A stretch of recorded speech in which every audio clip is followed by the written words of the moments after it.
सभी देशवासियों को चित्रकूट त्रिपाठी का नमस्कार। सामान्य ज्ञान ग्रुप परिवार की ओर से मैं पुनः उपस्थित हूं आपके पास। आज हम वादे के मुताबिक सेकंड पार्ट लेकर आ रहे हैं। इसमें मैं मानव मस्तिष्क की संरचना के बारे में थोड़ा सा अध्ययन करूंगा। तो चलिए स्टार्ट करते हैं। हमारा जो मानव मस्तिष्क होता है बिल्कुल क्वेश्चन मार्क की तरह से होता है, आप देख रहे हैं बिल्कुल इसी तरह से होता है मानव मस्तिष्क। मैं इसको हल्का सा स्केलेटल फॉर्मूला बनाऊंगा। अध्ययन की सुविधा से हमने अपने मानव मस्तिष्क को 3 भागों में विभाजित कर दिया। ये बीच का आप देख रहे हैं, ये बॉक्स सा, इसे हम लोग कहते हैं मध्य मस्तिष्क। This is known as mid brain. मध्य मस्तिष्क, मध्य ब्रेन या मस्तिष्क। अब ये जो पीछे वाला हिस्सा आपको दिखाई दे रहा है इतना सा, इसको हम लोग बोलते हैं पश्च मस्तिष्क। पश्च मस्तिष्क और ये जो इतना बड़ा भाग आपको दिखाई दे रहा है, ये सारा का सारा क्या कहलाता है? इसको हम लोग बोलते हैं प्रमस्तिष्क। प्रमस्तिष्क, ठीक है। और आपको मतलब कंप्यूटराइज स्ट्रक्चर भी आपको दिखा देते हैं। ये रही कंप्यूटराइज स्ट्रक्चर, आप इसको भी ध्यान से देख लीजिए। उसके बाद इस डायग्राम से कंपेयर कीजिए। हमने सिर्फ और सिर्फ अध्ययन की सुविधा से इसको इस तरह से बनाया है और मेरा कोई औचित्य नहीं है इस तरह का बनाने का। बिल्कुल एकदम परफेक्ट है ये। जरा ध्यान से देखिए, ये पूरा जो पार्ट है, ये पूरा पार्ट हमारा प्रमस्तिष्क है, ठीक है। और ये वाला जो पार्ट है आपका, ये है मध्य मस्तिष्क और ये पश्चिम मस्तिष्क। पुनः बता दे रहा हूँ, पश्चिम मस्तिष्क का जो इतना भाग होता है इसको सेरिबेलम कहते हैं और ये वाला जो भाग होता है फ्रंट का, इसको सेरिब्रम कहते हैं। थोड़ा सा डिफरेंस याद रखना आप लोग। ये सेरिब्रम है, सेरिब्रम स्पेशल नेम, और ये सेरिबेलम। ओके, अब हम इसके बाद स्टार्ट करते हैं स्ट्रक्चर। देखिए, मध्य मस्तिष्क से स्टार्ट करते हैं। मध्य मस्तिष्क मेन काम क्या करता है? ये हमारे देखने और सुनने की क्रियाओं को कंट्रोल करता है। क्या क्या कंट्रोल करता है? ध्यान से देखिएगा। सुनने और देखने की, vision and hearing is controlled by mid brain.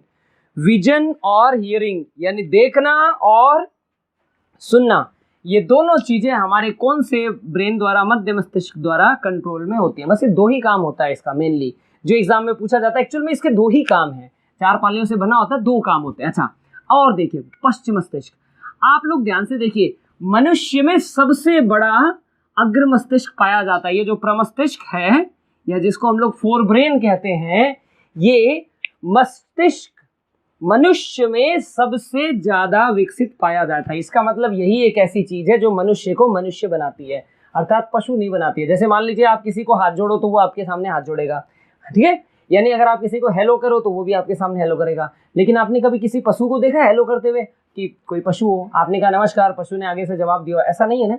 सिर्फ और सिर्फ इंसान करता है। इसका मतलब जितनी भी बौद्धिक क्रियाएं हैं, जितनी भी हमारी ब्रेन और तर्क शक्ति है, जो भी हमारी तर्क शक्ति है, वो कौन कंट्रोल करता है? हमेशा याद रखना, तर्क शक्ति को कंट्रोल करने वाला एक ही होता है, वो होता है प्रमस्तिष्क। इसका मतलब स्मृति कोश भी कहाँ होते हैं? इसी में होते हैं। याद रहता है इसको हर चीज, ठीक है। एक बार अगर सांप आपको दिख जाए, है ना, और उसके बाद आपने उस सांप के बारे में आपको डरा दिया गया, देखो ये आइटम होता है, बहुत ज्यादा डर, उसके बाद जैसे ही आपको सांप दिखेगा आप भाग जाओगे, क्योंकि आपके ब्रेन में पहले से उसके लिए डर पैदा रहता है। डर होना, दूसरी चीजें होना, वो सारी चीजें डिपेंड करती हैं कि आपके फोर ब्रेन में क्या क्या चीजें इंफॉर्मेशन डाली गई है, ठीक है। अब आता है मध्य पश्चिम मस्तिष्क। जरा आप ध्यान से देखिए, पश्चिम मस्तिष्क हमारी जितने भी इनवॉलेंट्री एक्शन होती है, जितने भी जिसे हमें कंट्रोल नहीं हम लोग करते हैं, जिसको हम कंट्रोल नहीं कर पाते, अनैच्छिक क्रियाएं, वो सारी अनैच्छिक क्रियाएं कौन बताता है? ये सारी अनैच्छिक क्रियाएं कौन करता है? पश्चिम मस्तिष्क। जैसे हृदय की धड़कन, है ना, ये सब चीजों पे कंट्रोल हालांकि पार्शियली होता है, कुछ पे कंट्रोल होता है। जैसे श्वसन, जैसे बुखार आना, ये सारी चीजें यही कंट्रोल करता है ना। इसमें पश्चिम मस्तिष्क में ये सेरिबेलम और इसका जो लास्ट वाला पार्ट होता है मेडुला ऑब्लोंगेटा। अच्छा, और यहाँ पर होता है हाइपोथैलेमस। इसके पास में यहाँ पर एक ग्लैंड होती है, जिस ग्लैंड को हम लोग कहते हैं पीयूष ग्रंथि या पिट्यूटरी ग्लैंड। पिट्यूटरी ग्लैंड ये होती है। और उसके बाद यहाँ पर होता है जो है पोन्स। पोन्स क्या होता है? हमारी चबाने की क्रियाओं को नियंत्रण करता है। इसके अलावा बेटा हमारे जो ब्रेन में एक होता है तृप्ति केंद्र, यानी कि सेटिस्फेक्शन। आप देख लीजिए, कई बार प्यास लगती है तो ऐसा लगता है ना, बस ड्रम का ड्रम पानी हम पी के और इसको खाली कर जाएंगे, अच्छे से क्लियर कर जाएंगे। लेकिन जैसे ही 2 से तीसरी ग्लास पीते हैं, उसके बाद ब्रेन कहता है बस अब इससे ज्यादा नहीं, फिर मन नहीं करता है। ऐसा ही हम खाना खाते हैं तो खाना खाने के बाद भी होता है, क्या होता है? कि भाई मतलब कि हमें हमारा ब्रेन बता देता है कि बस इतना ही खाना है या इतना ही पीना है, तो उसको हम तृप्ति केंद्र कहते हैं, सैचुरेटेड पॉइंट या सेटिस्फेक्शन पॉइंट, वो पॉइंट भी हमारे ब्रेन में ही होता है। ये बात हमेशा ध्यान रखना आप, ब्रेन ही हमें रियलाइज कराता है कि कब भूख लगी है और कब हमें कितना खाना है। कुछ लोगों में वो वाला केंद्र करप्ट हो जाता है, तो जब उसमें वो केंद्र ही करप्ट हो जाता है तो ऐसे लोगों में एक विशेष प्रकार की बीमारी पाई जाती है जिसको बोलते हैं OCD। ये एक मानसिक बीमारी होती है। OCD का मतलब होता है ऑब्सेसिव कंपल्सिव डिसऑर्डर। इसमें व्यक्ति को पता ही नहीं लगता है भूख कब लग रही है, कब खाना खाना है, कब नहीं खाना है, कुछ ही नहीं पता होता है इसको। वो खाता रहता है, बाद में फिर उल्टी करता है, उसके बाद फिर खाता रहता है। हाथ धोता है तो हाथ धोता ही रहता है, उसको महसूस ही नहीं होता, उसको लगता है मेरा हाथ में गंदगी लगी हुई है। मतलब वो लगातार काम करता रहता है। ताला लगा के जाएगा तो 15 बार आएगा देखने के लिए कि हाँ मैंने लगाया है कि नहीं लगाया। इस तरह से उसके दिमाग में वो सेटिस्फेक्शन केंद्र जब करप्ट हो जाता है ना, तो उसको ऑब्सेसिव कंपल्सिव डिसऑर्डर यानी OCD नाम की एक भयंकर बीमारी हो जाती है। ठीक है, तो ये तो था हमारे ब्रेन के बारे में। आई थिंक आपको सारी की सारी जो मैंने इसकी क्रियाविधि बताई है बड़े संक्षेप में दोबारा से बता देता हूँ। पहली क्रिया क्या थी? मध्य मस्तिष्क। जो मध्य मस्तिष्क होता है ये हमारा देखने और सुनने की क्रियाओं को कंट्रोल करता है। पश्चिम मस्तिष्क हमारी उन क्रियाओं को कंट्रोल करता है जिसपे हमारा बस नहीं चलता है, यानी कि श्वसन हो गया, बुखार आना हो गया, ये सारी क्रियाओं को कंट्रोल करता है। और प्रमस्तिष्क हमारी जितनी भी ऐच्छिक क्रियाएं हैं जो बुद्धिमत्ता से संबंधित है, जैसे मैं अब आपको वीडियो बना के ही मैं आपको क्लास अटेंड करवा रहा हूँ, मैंने जो जो चीजें पढ़ा है वो सारी चीज मेरे प्रमस्तिष्क में। जिसका प्रमस्तिष्क जितना बड़ा वो उतना ही बुद्धिमान होता है। सबसे बड़ा किसका होता है? मनुष्य का प्रमस्तिष्क होता है। हालांकि मनुष्य का आयतन मतलब मस्तिष्क का आयतन कितना होता है बहुत बार पूछ लेते हैं, 1400 क्यूबिक सेंटीमीटर, लगभग 1.5 किलो मान के चले तो 1400 क्यूबिक सेंटीमीटर। महिलाओं का 1350 होता है और पुरुषों का 1400 होता है। हालांकि इससे कोई फर्क नहीं पड़ता, दोनों के ब्रेन में कोई विशेष अंतर नहीं होता है, दोनों का ब्रेन लगभग बराबर होता है। ठीक है, बाकी जितनी भी ये फंक्शन बताए ये सब, जैसे आपको कोई कह दे कि टहलना एक ऐसी क्रिया है, कौन कंट्रोल करता है? बिल्कुल यही कंट्रोल करता है। इसके अलावा स्टूडेंट ध्यान रखना, हमारे अग्र मस्तिष्क का जो बिल्कुल अगला भाग होता है इसमें घ्राण केंद्र होते हैं। घ्राण केंद्र का मतलब ये सूंघने को भी कंट्रोल करता है। ये वाला जो आगे वाला हिस्सा है इसका, जो सेरिब्रम का जो बिल्कुल फ्रंट वाला भाग जो दिखाई दे रहा है आपको, जिसको मैंने लाइनिंग लगाई है, यहाँ पे घ्राण केंद्र होते हैं। अर्थात सूंघने की जो पावर होती है, सूंघ के किसी चीज को एनालाइज करने की पावर जो होती है वो यहाँ होती है। तो सूंघने की पावर, देखने और सुनने की पावर, अनैच्छिक क्रियाओं का कंट्रोल और बाकी तर्क शक्ति का कंट्रोल, ये सारा हमारा ब्रेन करता है। इसके अलावा एक और बड़ी धांसू और पासा पलटने वाली चीज होती है, उसको हम लोग कहते हैं सुषुम्ना यानी कि स्पाइनल कोड। इसमें से 12 प्रकार की तंत्रिकाएं निकलती हैं और इसमें से भी उतनी ही तंत्रिकाएं निकलती हैं, जो तंत्रिकाएं ऐसे ऐसे करके निकलती हैं। तो ये जो मेरुरज्जु होता है, एक बात मैं आपको बता दूं, ये जो मेरुरज्जु होता है दिमाग के पिछले भाग में यानी कि पश्चिम मस्तिष्क मेडुला ओब्लोंगेटा से जुड़ा रहता है। कई बार पेपर में पूछ लेते हैं कि मेरुरज्जु तथा मस्तिष्क के बीच पाए जाने वाली संरचना, तो पश्चिम मस्तिष्क का सबसे लास्ट भाग मेडुला ओब्लोंगेटा पाया जाता है जो उनको उसके साथ जोड़ता है। हालांकि पोन्स भी पाया जाता है, तो ये चीज हमेशा ध्यान रखना। अब स्पाइनल कोड का मेन काम क्या है? अभी तक हम जहां तक जानते हैं इसके हिसाब से ये प्रतिवर्ती क्रियाओं को कंट्रोल करता है। प्रतिवर्ती मतलब अचानक से तवे पे हाथ छू जाता तो बड़ी तेजी से अपने आप इधर पीछे हो जाता है। ये काम मस्तिष्क तक जाएगा तब तक तो टाइम हो जाएगा। तो इस काम को स्पेशली कौन करता है? मेरुरज्जु। तो इसके बारे में अगर प्रश्न है कि निम्नलिखित में से कौन सी ऐसी क्रियाएं जिनको मेरुरज्जु कंट्रोल करता है, तो इसका सीधा सा जवाब होगा कि प्रतिवर्ती क्रियाएं यानी reflex action is controlled by spinal cord. ये हमेशा ध्यान रखना। ओके, यहां तक तो समझ में आ गया होगा सभी लोगों को। तो ये तो थी। अच्छा, जो प्रतिवर्ती क्रियाएं, कुछ हिस्सा जो है ना प्रतिवर्ती क्रियाओं को छोड़ दें तो बाकी जितना भी हिस्सा है वो ब्रेन कंट्रोल करता है। इतना हमेशा ध्यान रखना सभी लोग। अब हम इनकी लेयर्स की बात कर लेते हैं। तो स्टूडेंट्स हमेशा ध्यान रखना कि ये ब्रेन जो है ना, ये कपाल तंत्रिका में संरक्षित रहता है, कपाल के अंदर ये सेव रहता है। तो कपाल और मस्तिष्क के बीच में 3 लेयर पाई जाती हैं जिसको तानिका या मेनिंजेस बोलते हैं। ड्यूरामेटर, अरेक्नॉइड और पायामेटर, ये 3 होती है। हिंदी में बोला जाए तो इसको यूं बोलेंगे, कौन कौन सा बोलेंगे? दृढ़ तानिका, जाल तानिका और मृदु तानिका।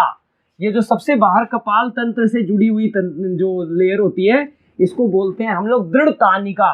इसके अंदर बहुत सारे ब्लड वेसल्स वगैरह होते हैं, खून की बहुत सारी नलियां होती हैं। सेकंड नंबर पे एकदम गद्देदार संरचना होती है जिसमें जाल या नेट पाया जाता है, इसको हम लोग जाल तानिका बोलते हैं, अरेक्नॉइड। और ये वाला जो हिस्सा होता है तीसरा, ये मृदु तानिका होता है जो डायरेक्ट मस्तिष्क से कनेक्ट होता है। तो ये हमें बाहरी आघातों से सुरक्षा देते हैं। लेकिन फिर भी अगर किसी का मतलब वही हो जाए, अगर बहुत ज़्यादा चोट लग जाए, तो क्या होता है कि ये वाला हिस्सा जो होता है एकदम से डैमेज हो जाता है और ब्लड वेसल्स यहाँ से टूट जाती हैं। ब्लड वेसल्स टूट जाती हैं तो खून कहीं ना कहीं ब्रेन में इकट्ठा हो जाता है, तो उस खून के जमाव के कारण ब्रेन का वो हिस्सा डैमेज हो जाता है। डैमेज होने से या तो हमें लकवा मार जाता है, आधा हिस्सा हमारा पैरालाइज हो जाता है, या क्या होता है कोई और बीमारियां हो जाती हैं। ये सब चीजें किसकी वजह से होती हैं? ये चोट लगने की वजह से। तो चोट लगने की वजह से ब्रेन के अंदर जो खून निकलता है उसको ब्रेन हैमरेज बोलते हैं। हैमरेज का मतलब खून बहना होता है। तो ब्रेन हैमरेज में क्या होता है, खून जम के कहीं ना कहीं हमारे ब्रेन में इकट्ठा हो जाता है। क्योंकि आपको पता है ये ब्रेन जो है ना बड़ा ही मतलब पूरी दुनिया इस पे रिसर्च कर रही है, और आपको पता है ब्रेन जो है ना एकदम शुद्ध विशुद्ध रूप से केंद्रीय तंत्रिका तंत्र के रूप में हमारे होता है। केंद्रीय तंत्रिका तंत्र के ये दो ही रूप होते हैं, आप लोगों को बता दूं। पहला ऊपर वाला आपको दिखाई दे रहा है, इसको हम लोग ब्रेन कहते हैं, दूसरा नीचे वाला स्पाइनल कॉर्ड। तो ये दो चीजें होती हैं स्टूडेंट्स जो आपको केंद्रीय तंत्रिका तंत्र के अंतर्गत स्टडी करनी है। इनसे संबंधित कुछ शानदार प्रश्न आते हैं, उन शानदार प्रश्नों को आप जरा देख लीजिए। पहला प्रश्न ये आता है कि सुनने और देखने की क्रिया मस्तिष्क का कौन सा भाग, मस्तिष्क का कौन सा भाग कंट्रोल करता है? जवाब होगा, आप लोग बताओ, चार ऑप्शन आपके पास, मध्य मस्तिष्क, प्रमस्तिष्क या मध्य मस्तिष्क, प्रमस्तिष्क या पश्चिम मस्तिष्क। क्या उपरोक्त में से कोई नहीं? तो आपके पास इसमें से क्या आ जाएगा? मध्य मस्तिष्क। मध्य मस्तिष्क सुनने और देखने की प्रक्रिया का आपको ज्ञान कराता है। अच्छा, इसी की तरह से आ जाए कि हमारे मनुष्य का जो ब्रेन है, मनुष्य का मस्तिष्क, तो अगर इससे संबंधित ये दूसरा प्रश्न आ जाए, मान लो कि हमारी तर्क शक्ति को कौन कंट्रोल करता है, तो जवाब क्या हो जाएगा? अग्र मस्तिष्क, यानी कि सेरिब्रम, या हम यूं कह सकते हैं कि फोर ब्रेन ज्यादा समय हमारा सबसे बड़ा, ये हमारे शरीर में मस्तिष्क का कौन सा भाग सबसे बड़ा पाया जाता है? इसका जवाब होगा फोर ब्रेन। सबसे छोटा भाग कौन सा था? मध्य मस्तिष्क, है ना। हमारे शरीर का जो वृक्ष है वो कौन सा कहलाता है? ये सेरिबेलम, इसको सेरिबेलम कहते हैं, अनुमस्तिष्क, ध्यान रखना, सेरिबेलम। जबकि ऊपर वाला ये वाला हिस्सा सेरिब्रम होता है। इतना ध्यान रखने, अगर इतना सा आपने ध्यान रख लिया ना तो और ज्यादा कुछ जरूरी नहीं। 10th क्लास के अंदर भी इतना ही है, और कंपटीशन एग्जाम में तो खैर है ही इतना।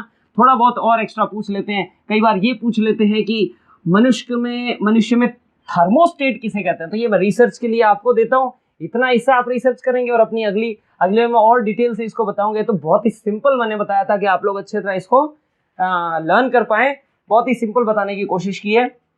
आज की क्लास मैं थोड़ा सा कम रखूंगा, लेकिन थोड़ा सा ध्यान रखना इस चीज को, ये प्रश्न तो बनते ही बनते हैं।